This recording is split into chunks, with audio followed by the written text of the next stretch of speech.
Hola muchachos, muy buenos días.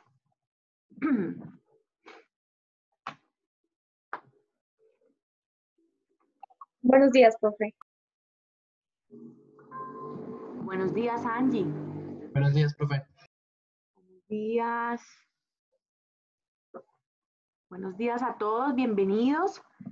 Vamos a esperar 2 minuticos más a ver si logramos más quórum para poder iniciar.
Bueno, muy bien, vamos a dar inicio entonces a la clase. Para quienes acaban de llegar, muy buenos días. Espero que todos se encuentren muy bien, que les haya ido muy bien en el primer corte en sus asignaturas, en su semestre. Vamos a dar inicio hoy al segundo corte. Quisiera entonces contarles un poco qué vamos a hacer hoy. Hoy vamos a iniciar con noticia. Vamos a ver quién de ustedes trajo revisión de prensa. Empezamos desde cero, por supuesto. Ya vieron ustedes que el participar con noticia ayuda muchísimo en la nota final del primer corte o en la nota final de cada corte. Entonces empezaremos con revisión de prensa. Posteriormente entramos a terminar la parte histórica del contexto nacional y bueno, eso sería todo de momento. De momento. Entonces, muchachos, ¿quién trajo noticia hoy? Levante la mano.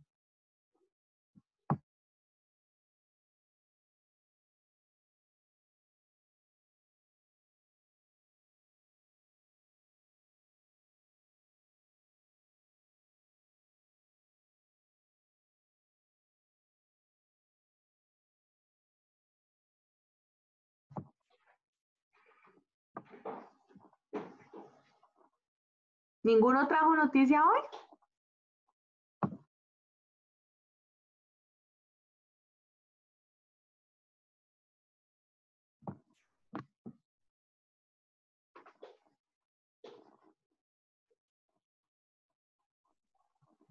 Buenos días, profe. Profe, no sé si soy yo, pero te estoy escuchando como entrecortada. Por favor, ¿me confirman todos si me escuchan mal o bien?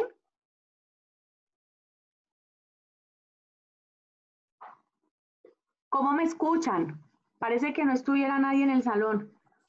Bien, profe. Bien, profe. Pues, Se te escucha bien.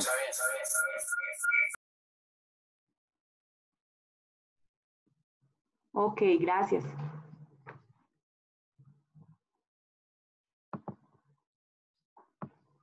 Bueno, nadie trajo noticias.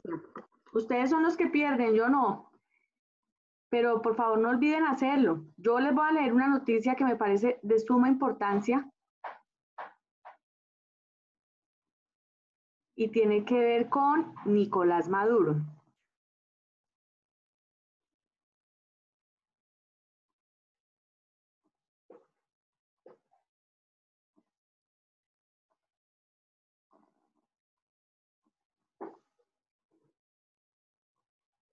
Profe, el compañero Germán está levantando la mano, profe.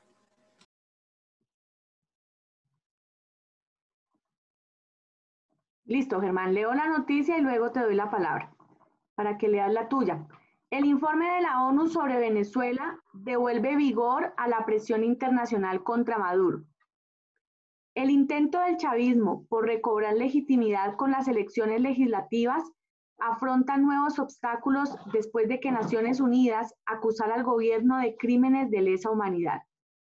La crudeza de los contenidos del informe de la Misión de Naciones Unidas sobre la situación de los derechos humanos en Venezuela, en el cual se acusa al gobierno de Nicolás Maduro de crímenes de lesa humanidad, añade vigor al Frente Internacional de Presión al régimen bolivariano.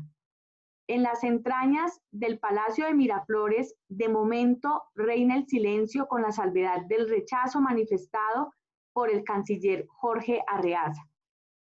El propio secretario general de la ONU, Antonio Guterres, pidió a Maduro tomarse muy en serio lo que esta investigación plantea. El subsecretario de Estado para Asuntos Hemisféricos de Estados Unidos, Michael Kozak, afirmó que el reporte horroriza. El Grupo Internacional de Contacto ha declarado que respalda el estudio de la ONU sobre Venezuela. El gobierno de España, a través de su ministra de Asuntos Exteriores, Arantxa González Laya, calificó el contenido como preocupante, y la Organización de los Estados Americanos hace propia las conclusiones de la misión de verificación de Naciones Unidas. El líder opositor Juan Guaidó también se refirió al informe al repasar el trabajo de las fuerzas contrarias al chavismo y de la Asamblea Nacional para denunciar los abusos de las autoridades. Calificó de insólito que el gobierno Maduro siga ocupando un puesto en el Consejo de Derechos Humanos de la ONU en este mismo momento. Ni el ministro de Defensa de Venezuela, Vladimir Padrino, ni el ministro del Interior y de Justicia, Néstor Reverol, ni el propio Maduro, tres de los dirigentes del chavismo señalados de manera expresa en la investigación de la ONU, han respondido al informe. Tampoco el fiscal general del régimen, Tarek William Saab, conocido activista de derechos humanos en Venezuela años atrás. Diosdado Cabello, número 2 del régimen, comentó en su programa de televisión que aquella iniciativa fue pagada para perjudicar al país. Solo el canciller Jorge Arreaza ha publicado un comunicado en el cual rechaza un informe plagado de falsedades, elaborado a distancia, sin rigor metodológico alguno, por una misión fantasma dirigida contra Venezuela y controlada por gobiernos subordinados a Washington. La onda expansiva, con las consecuencias del informe de Naciones Unidas, comienza a sentirse en el debate político y electoral del país.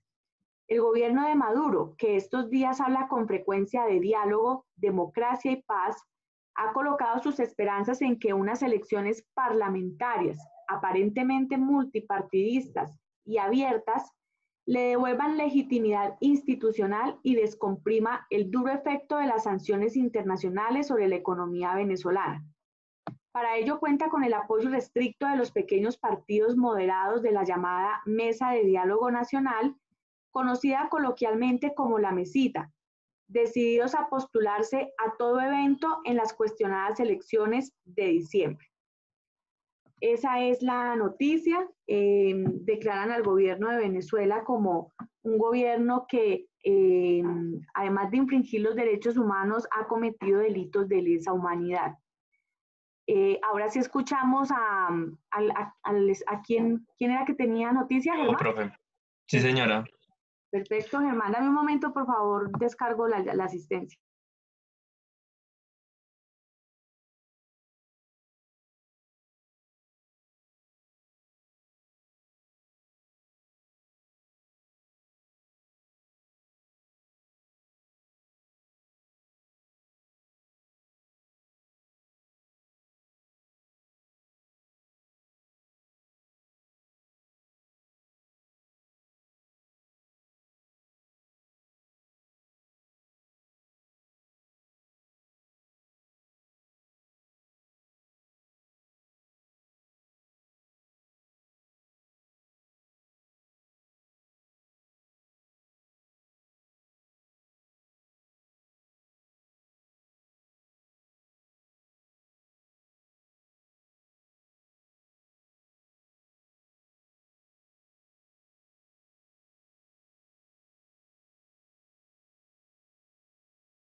Listo, Germán, ahora sí te escuchamos.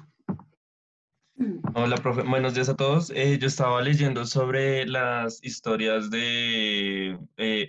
las historias del abuso policial alrededor del mundo. Hay al menos 10 historias que son las más impactantes. Colombia tiene dos de ellas.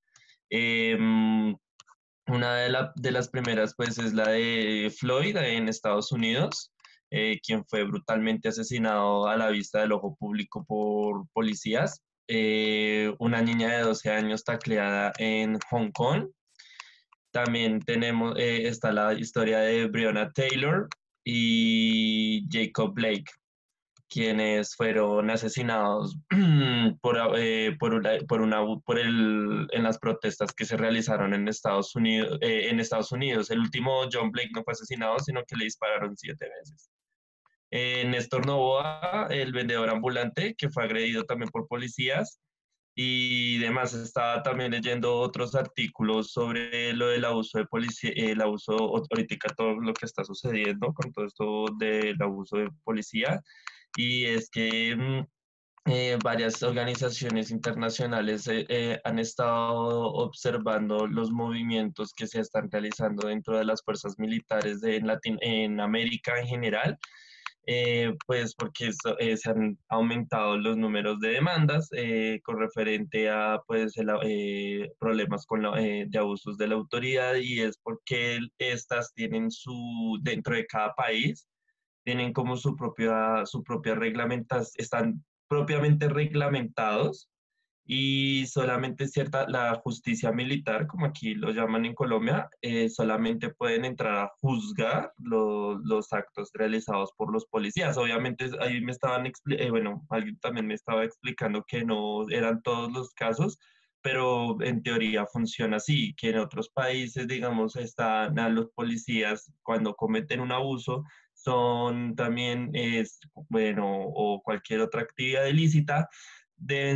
son juzgados por la justicia ordinaria de ese país y que no tienen ningún otro tipo mm, de reglas o de órdenes diferentes a las civiles.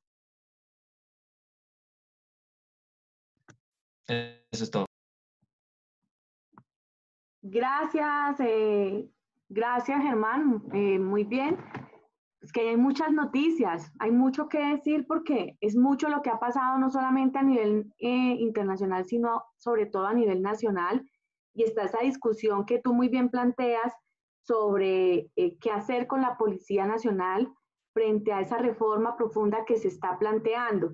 Y entiendo que sí, que el tema de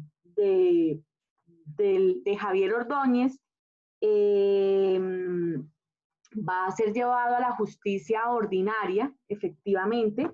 Ayer salió inclusive el resultado de la necropsia en el tiempo. Y entonces dice así, ya les doy la palabra a ustedes dos, permítanme. Dice, este viernes el tiempo conoció el informe de la necropsia practicada a Javier Ordóñez, el hombre que murió el miércoles 9 de septiembre en Bogotá en medio de un caso de brutalidad policial por el cual fueron capturados 2 uniformados. El detallado informe señala que tenía trauma cerrado de abdomen de alta energía, huellas externas de trauma en flanco abdominal izquierdo y región lumbar izquierda que pueden corresponder a elemento de forma curva o redonda.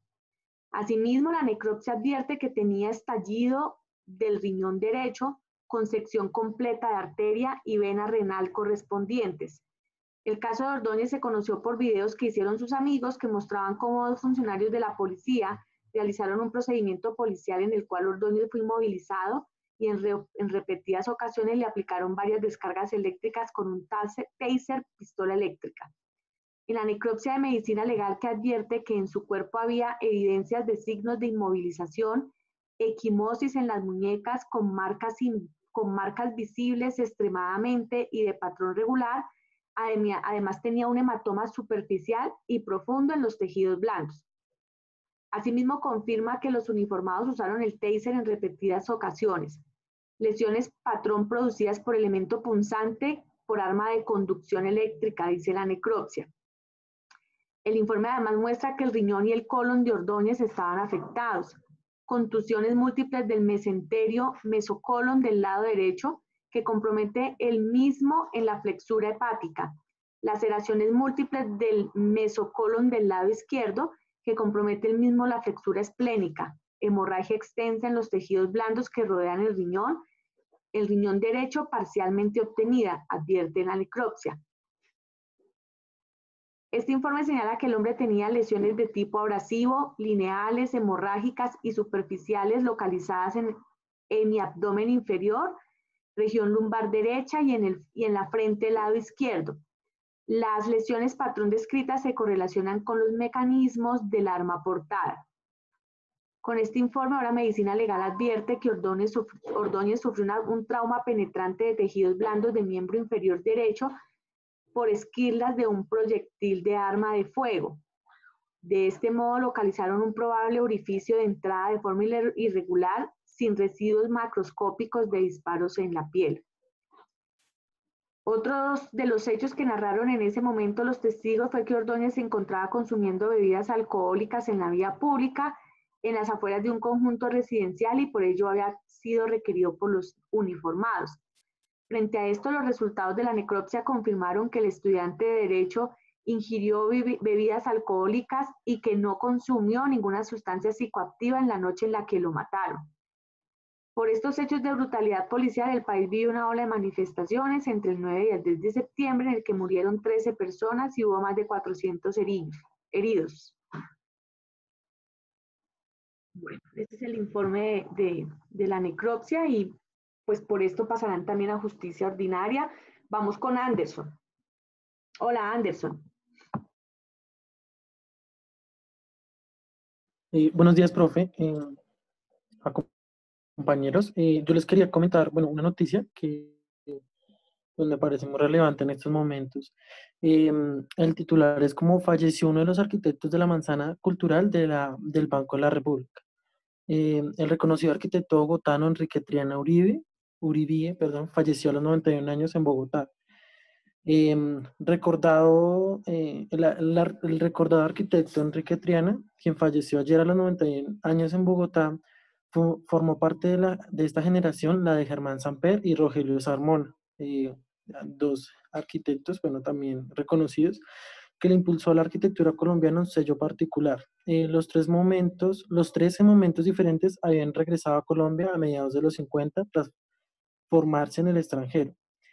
Entre sus trabajos más representativos está el edificio Triana, ubicado en la calle 85, ejemplo de su estilo en juego de volúmenes cerrados, grandes ventanales, sombras y generosidad en los espacios.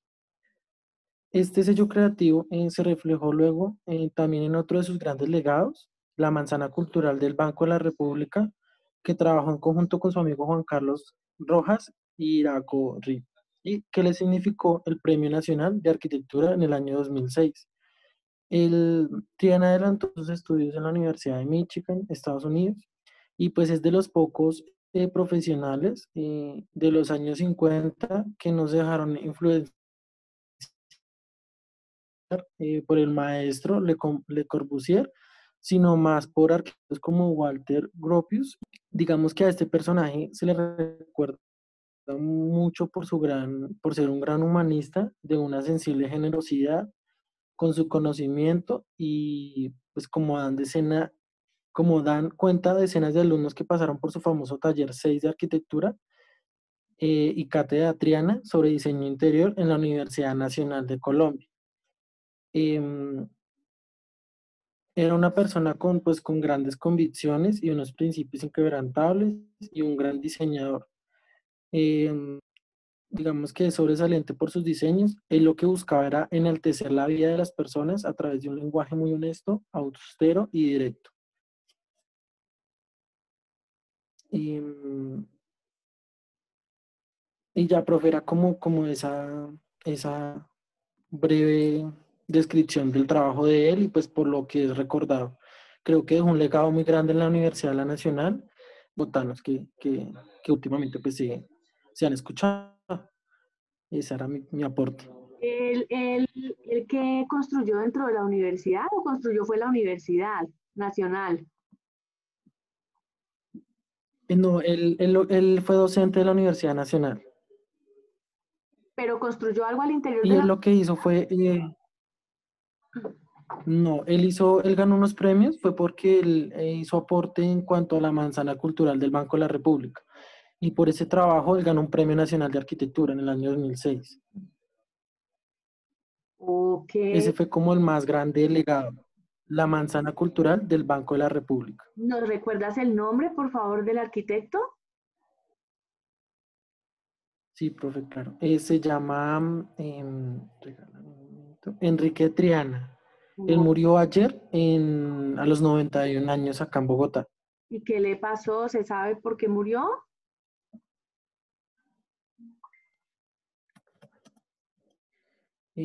No, profe, pero ya te. Muerte de Enrique Triana. Pena contigo porque no lo reí.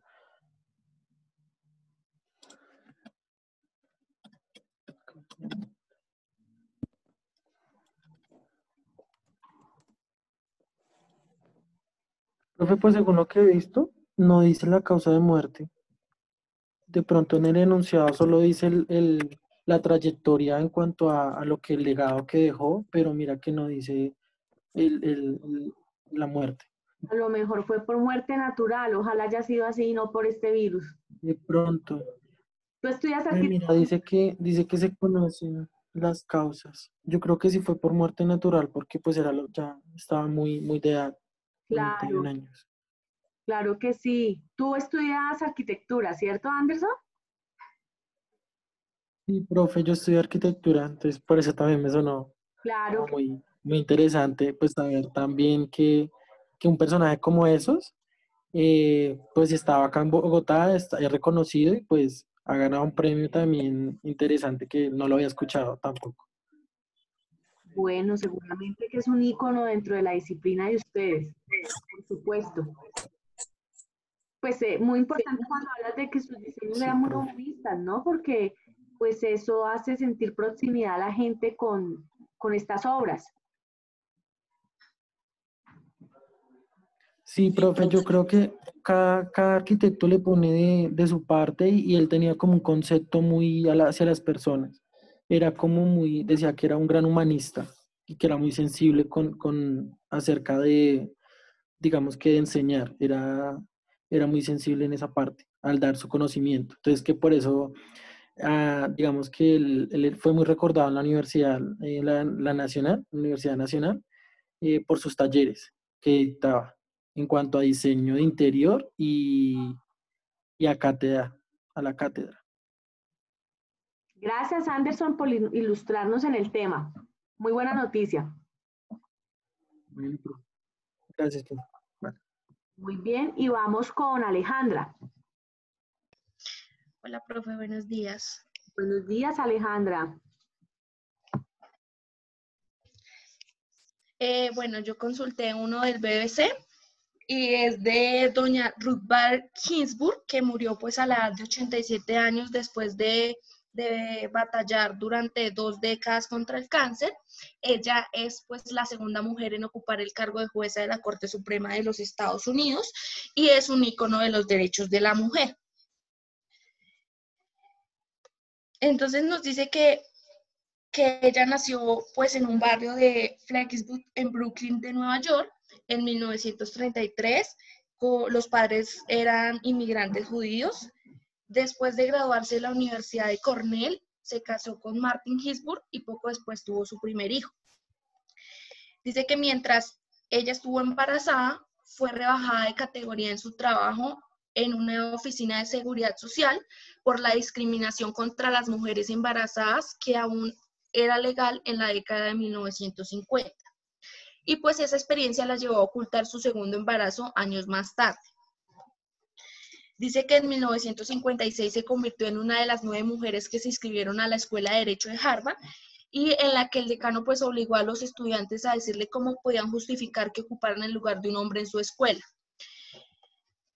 Pese a haberse graduado en esa universidad, batalló pues para encontrar trabajo y finalmente pues se convirtió en profesora en la Universidad Rutgers en 1963, donde enseñó pues algunas de las primeras clases de mujeres y derecho y fue cofundadora del proyecto de derechos de la mujer en la Unión de Libertades Civiles de Estados Unidos.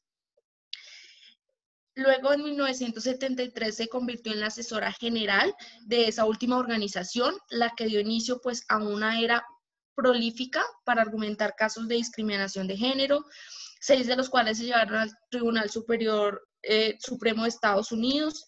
Ganó 5 de ellos, incluido pues, el de un hombre que reclamaba la pensión de su esposa fallecida después del parto. También durante este tiempo, pues, cuando discutió en nombre de una capitana de la Fuerza Aérea que había quedado embarazada y a quien le pedía que abortara el bebé para que no perdiera su trabajo. Dice que en 1973 hubo un caso en donde se decidió la legalización del aborto, pero ella notó que, dado que el fallo dependía del derecho a la privacidad y no al de la protección igualitaria, estaba pues abierto a un ataque legal.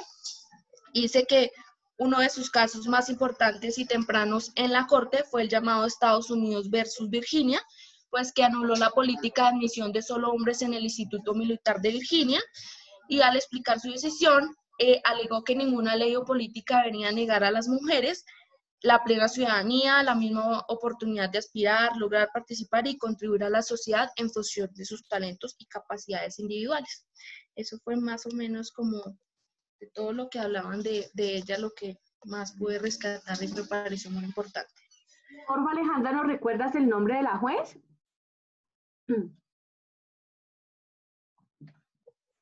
Sí, señora. Ruth Bader Ginsburg, jueza de la Corte Suprema de Estados Unidos y heroína pop de la cultura liberal. Bueno, muchas gracias, importante. Hay personajes que son invisibles a la luz pública, que hacen mucho por las sociedades, que se abrogan unas causas que uno pues realmente no conoce, y no conoce sino cuando alguien definitivamente, alguien que tiene poder decide ponerlas al descubierto o a causa pues de situaciones como esta de su muerte por la lucha contra el cáncer, y pues muy bien que le hayan reconocido esa labor en pro de las mujeres, y más en Estados Unidos, donde todavía persiste fuertemente la discriminación en todas sus formas. Bueno, muchas gracias, Alejandra. Ahora sí, entonces vamos a dar inicio a la clase. Hoy vamos a terminar de revisar cómo es que se recrudece esa violencia de mediados del siglo XIX. Permítanme, por favor.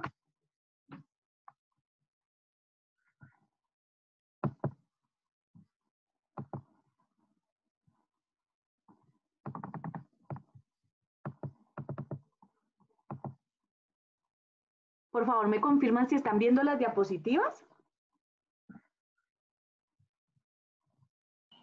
Sí, profe. Sí, profe.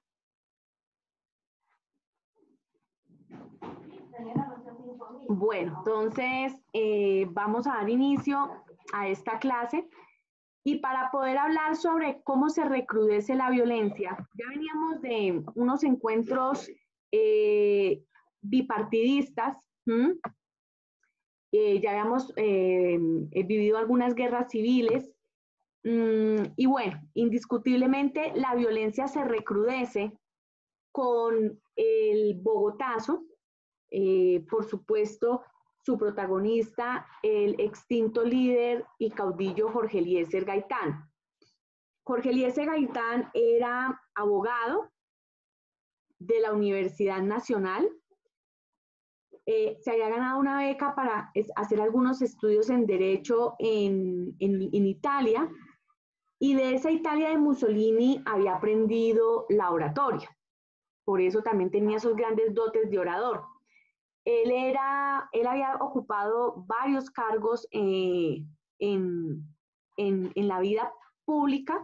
Había sido ministro en algunas ocasiones, había sido alcalde de Bogotá, representante a la Cámara, senador de la República, había militado fuertemente en el Partido Liberal, pero él era un liberal más centrado en la izquierda que en el centro. había cuestionado fuertemente las élites políticas del Partido Liberal. En el Senado hizo un debate muy importante precisamente con respecto a la masacre de las bananeras, donde culpó claramente al gobierno conservador de dicha masacre, lo cual pues lo puso en la mira, fue el centro pues de atención de ese momento, y pues sucede lo que sucede, desafortunadamente es asesinado. Bogotá prácticamente queda semidestruida debido a la fuerte rebelión popular que logró pues armarse y rearmarse en ese momento, dado que Jorge Eliezer Gaitán pues era un líder que había logrado interpretar el sentir de los ciudadanos, de ahí su respaldo popular. Sin duda, él sería el presidente de la República si no lo hubiesen matado. Entonces, debido a esa compenetración tan fuerte con el pueblo, pues se genera toda esta revuelta. Bogotá queda casi que semidestruida, y entonces empieza aquí un nuevo ciclo de la violencia, básicamente con la aparición de las primeras guerrillas liberales en el año 49. Aquí quiero que por favor escuchemos un audio de la época inclusive, donde se puede rastrear fácilmente cómo fue el registro que se hizo del asesinato de Jorge Eliezer Gaitán cuando se tomaron las emisoras del gobierno, y se hace todo un llamado a que la gente se arme precisamente para reivindicar este asesinato.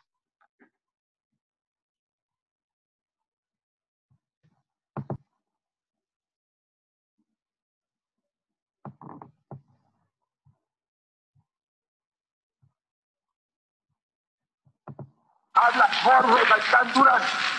Doctor Mario Mesa Turmequé, doctor Mario Mesa Turmequé, organiza las milicias revolucionarias. Héctor José Rodríguez, que le espera en la Radio Nacional con informes sobre el movimiento. Pueblo Liberal de Colombia, el gobierno conservador ha caído. El doctor Gaitán empieza a ser vengado. Todos los demócratas de Colombia se han apoderado del control de la República. ¡Viva la Revolución Popular Izquierdista colombiana! ¡Aló colombianos en el exterior! ¡Aló colombianos en el exterior! ¡Aló colombianos en el exterior! A la 1:30 del día 9 de abril de 1948, a la 1 de 1948, entre las 6:14:15 fue asesinado por un policía conservador, el doctor Jorge Eliezer Gaitán, por órdenes del Partido Conservador y del gobierno conservador. 4 balazos por la espalda le dio el policía conservador mandado por el gobierno conservador, y asesinó a la 1:30 al salir de su oficina el doctor Jorge Eliezer Gaitán, situada en las calles 14 y 15 con carrera séptima.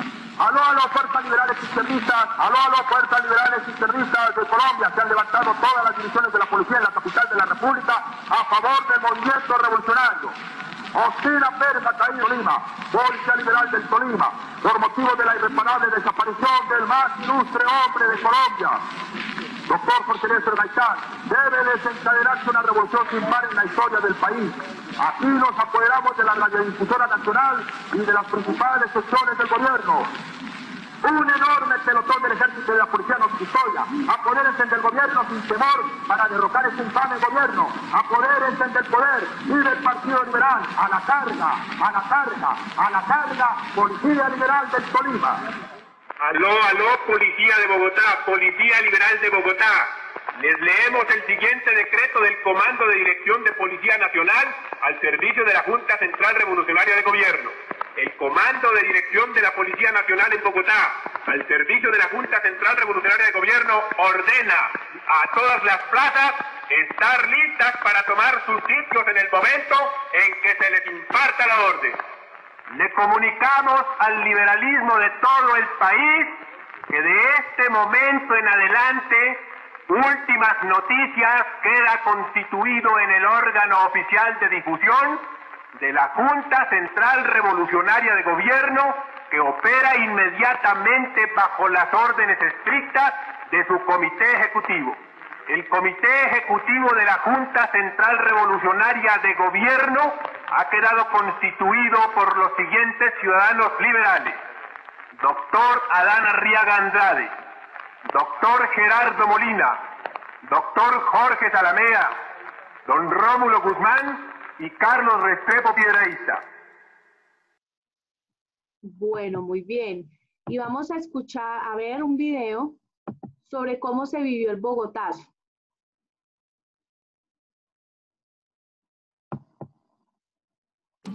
Sentimos a Colombia.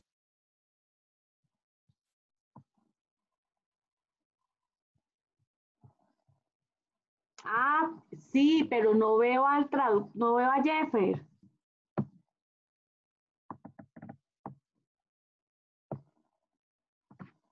Jeffer, tú estás, te estás viendo ahí con... Profe, yo estoy presente, pero Juan Sebastián tuvo una emergencia y él no se encuentra hoy en clase. Ah, no. Ok, tú le contarás, me imagino, después la clase.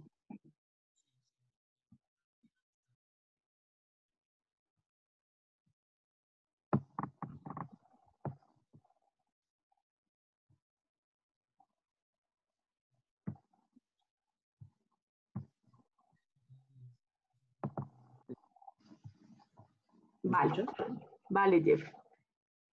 Y este es, así se registró el Bogotazo. RTBC, sentimos a Colombia. El 9 de abril de 1948, Gaitán es asesinado en la carrera séptima, en el centro de Bogotá, cuando sale de su oficina del brazo de Plinio Mendoza Neira, quien narró el acontecimiento. El supuesto asesino, Juan Roa Sierra, es capturado por el dragoneante Carlos Alberto Jiménez. Excitado y jadeante, no habla. De los cafés comienza a salir gente. Se oyen los primeros gritos, los primeros clamores de venganza. Juan Roa Sierra es golpeado brutalmente hasta la muerte. Sin vida y casi desnudo, comienza a ser arrastrado por la carrera séptima de la iglesia de San Francisco hacia el sur. Transfigurados por la ira, los más exaltados golpean el cadáver con llanto colérico y pasión de venganza. La turba anónima arrastra el cuerpo hacia la calle 14 y semidesnudo es llevado frente a la puerta del Palacio Presidencial, donde permanece 20 horas tapar. El pueblo pierde la razón. Estimula su locura a un grupo revolucionario que se apodera de las radiodifusoras e imparte órdenes de asaltos. Los barrios se lanzan sobre el centro de Bogotá. Se forma una gigantesca manifestación que cubre la carrera séptima y avanza hacia el Palacio Presidencial. Cuando la multitud se asoma a la Plaza de Bolívar, se da la información de que se aproxima un tanque amigo. Eran varios con banderas rojas. Era la ilusión que siempre alimentaron las masas liberales. Aplauden que el ejército esté con la protesta, le abren campo a los tanques y rompen en vivas. Detrás de ellos se lanzan las multitudes convencidas de que van a tomarse el Palacio Presidencial. Cuando avanza el primer tanque, gira su torreta y dispara ráfagas de ametralladora contra los manifestantes.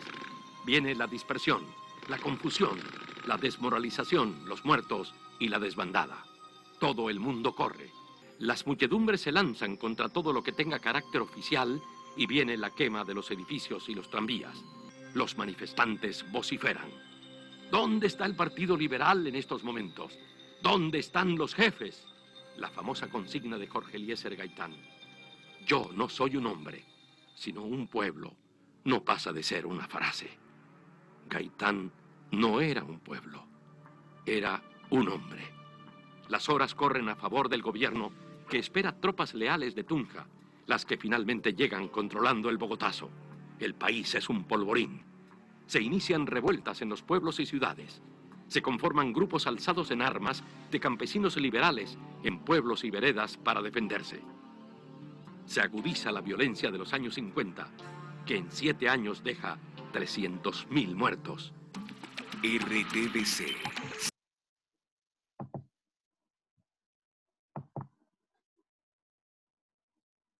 Bueno, muy bien. Entonces,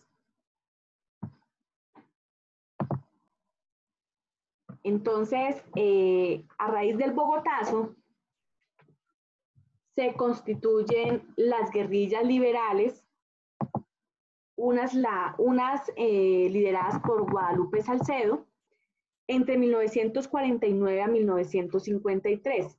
Estábamos en el gobierno de Laureano Gómez.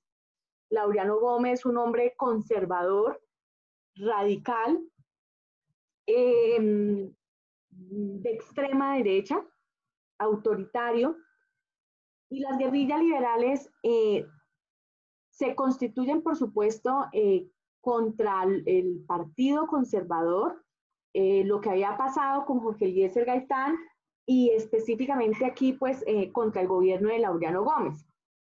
Estas guerrillas logran básicamente aglutinar más de 10.000 hombres en varias partes del país, en los llanos orientales, en Cundinamarca, en el departamento del Tolima, en el Magdalena Medio y en el departamento de Córdoba. Básicamente, paralelo al levantamiento de armas de estas guerrillas, el Partido Comunista también conforma sus propias autodefensas y el gobierno, el sector del gobierno empieza a conformar al margen de las fuerzas militares el grupo de contraguerrillas, compuesto por chulavitas, que eran considerados como la policía secreta del gobierno, y los pájaros, que eran considerados ciudadanos y campesinos conservadores que también pues se armaban para dar la lucha contra estos grupos guerrilleros. Entonces se agudiza pues exponencialmente el orden público en el país.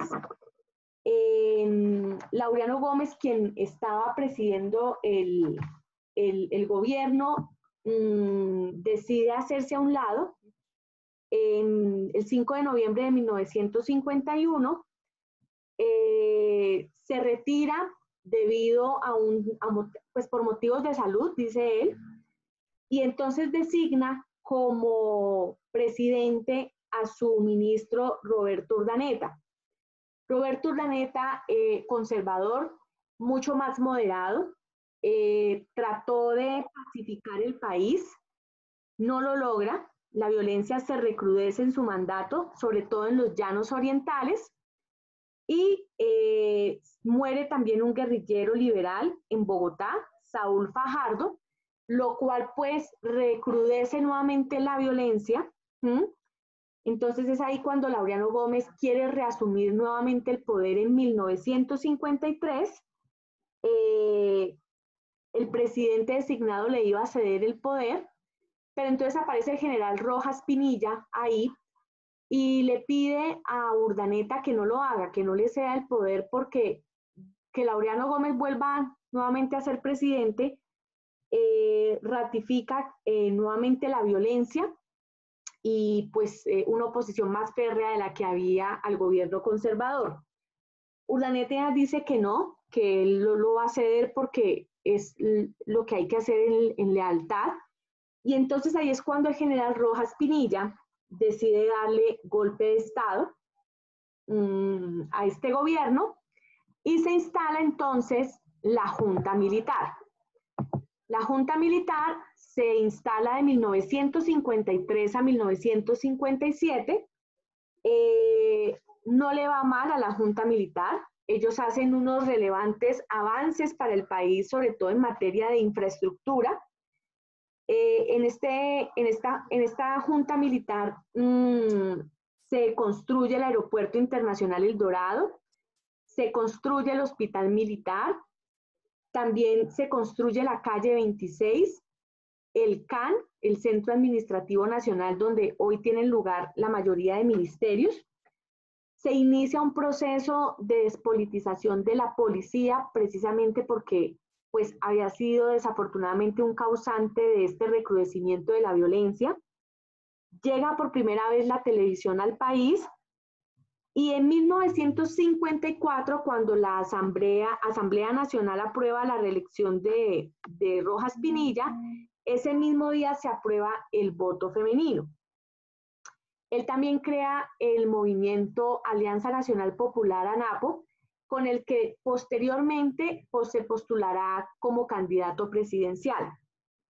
Por su parte, la oposición, pues básicamente empieza a atacarlo, dice que hay que acusarlo de censura porque ordena el cierre de aquellos medios de comunicación que no comulgaban con su gobierno. También lo acusan de un aumento exagerado de impuestos y de haber saqueado el oro y el platino para entregárselo a Estados Unidos. Finalmente,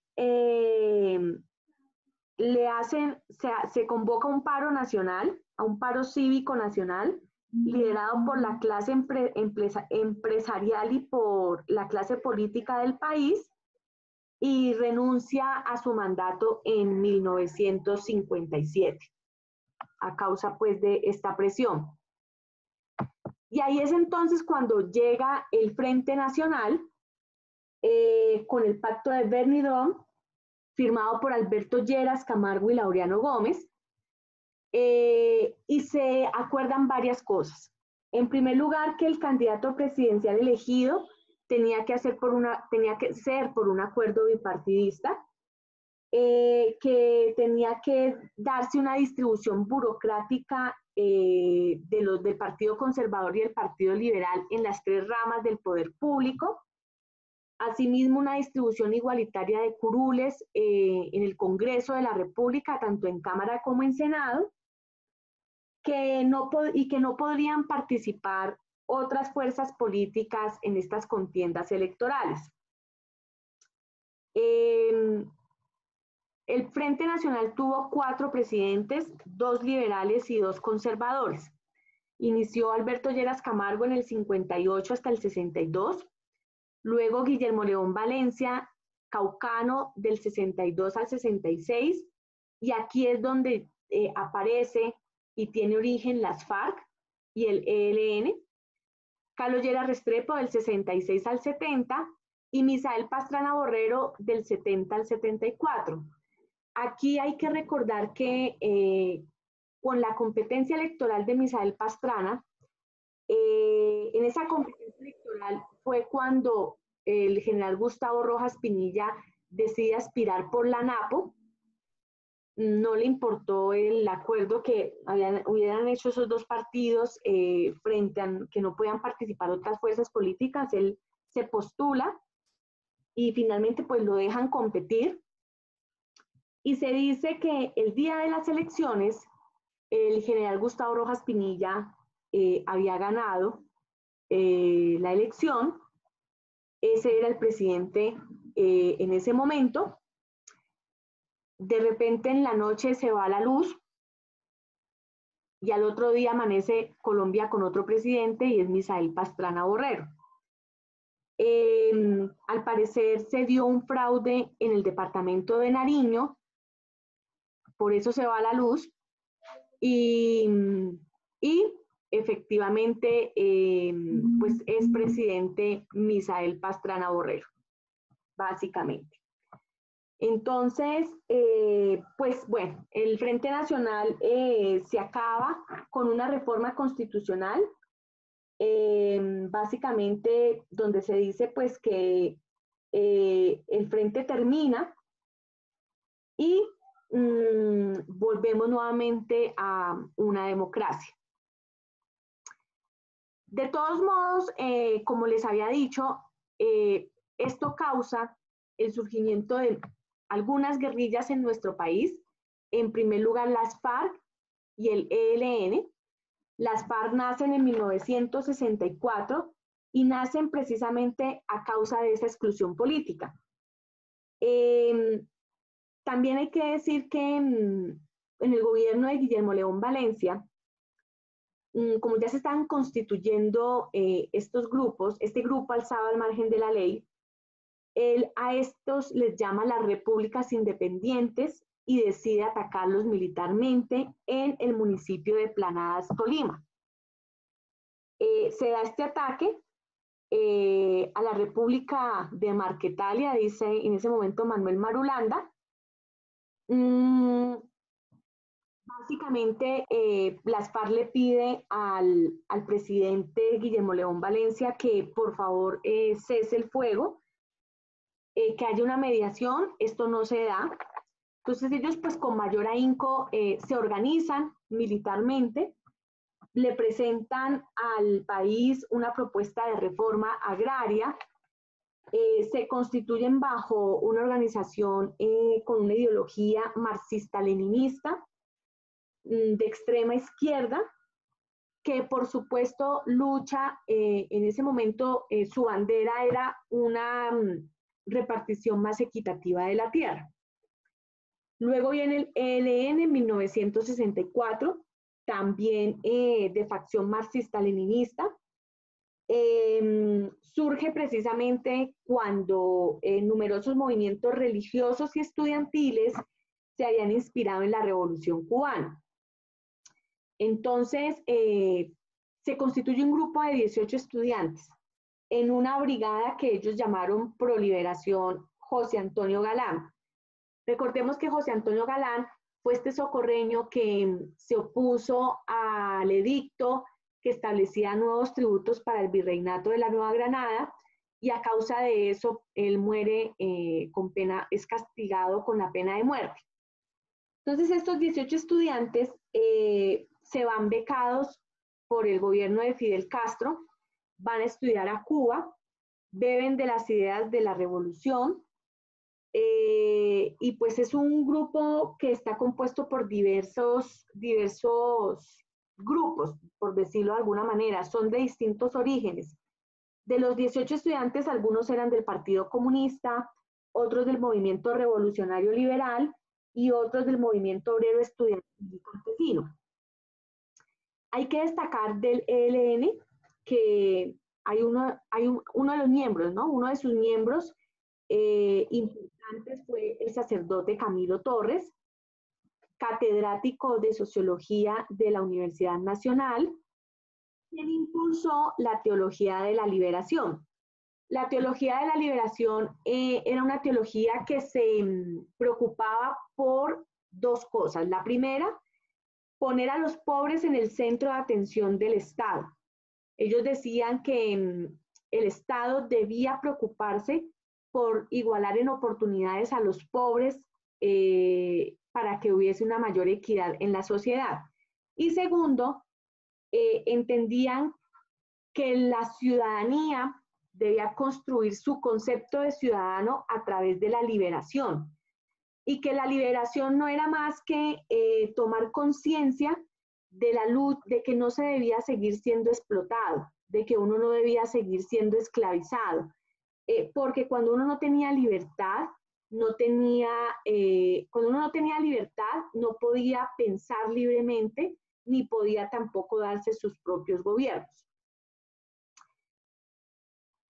Luego surge el Ejército Popular de Liberación en el 67.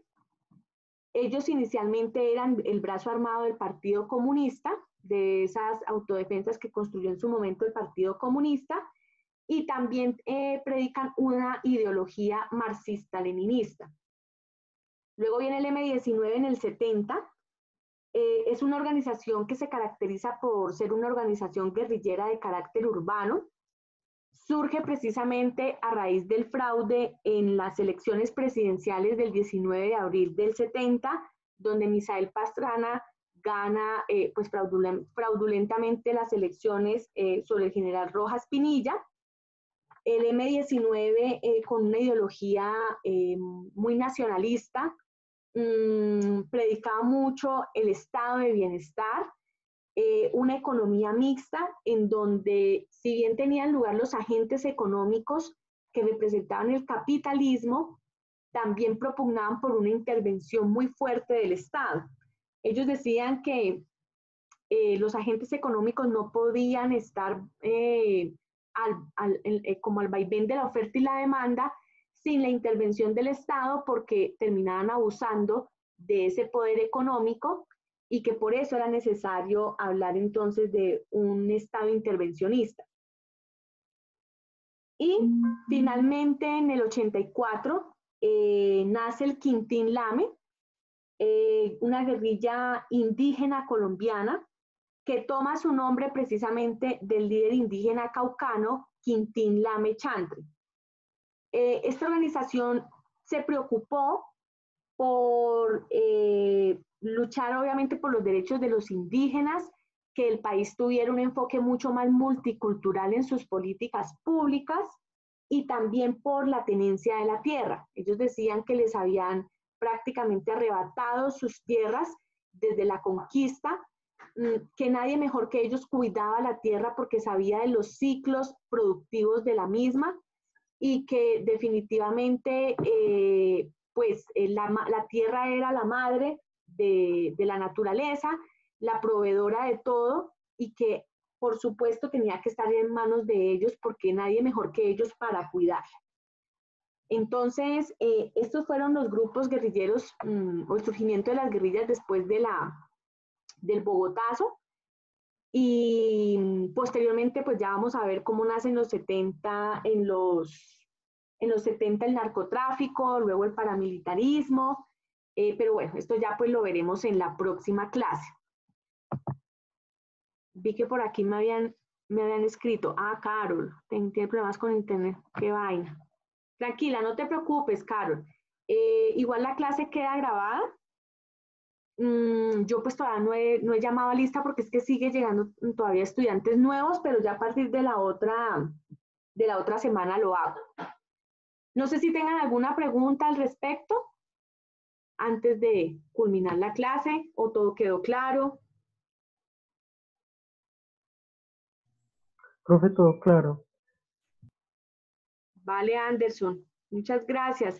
Por favor, no olviden traer noticias para la otra clase. La idea es que de verdad estemos todos informados, que podamos discutir lo que está pasando en el contexto. Y bueno, pues eso también tiene su incentivo ahí en la nota. Entonces, si no hay preguntas, si todo ha quedado muy claro, damos pues por culminada la clase. Nos vemos en 8 días. Si Dios quiere, cuídense mucho. Muchas gracias a quienes participaron con sus noticias, muy interesantes todas. La clase queda grabada, Jeffer, en el canal de YouTube, entonces para que ahí la puedas ver con el estudiante, con Juan. Juan se llama él, ¿no? No le escuchamos a Jeffer. Bueno, muy bien. Un abrazo para todos. Cuídense mucho y nos vemos en 8 días. Que descansen. Bueno, profe, igualmente. Vale, profe, gracias. Gracias, profe, que estén muy bien. Lo mismo a ustedes. Gracias. Gracias, profe.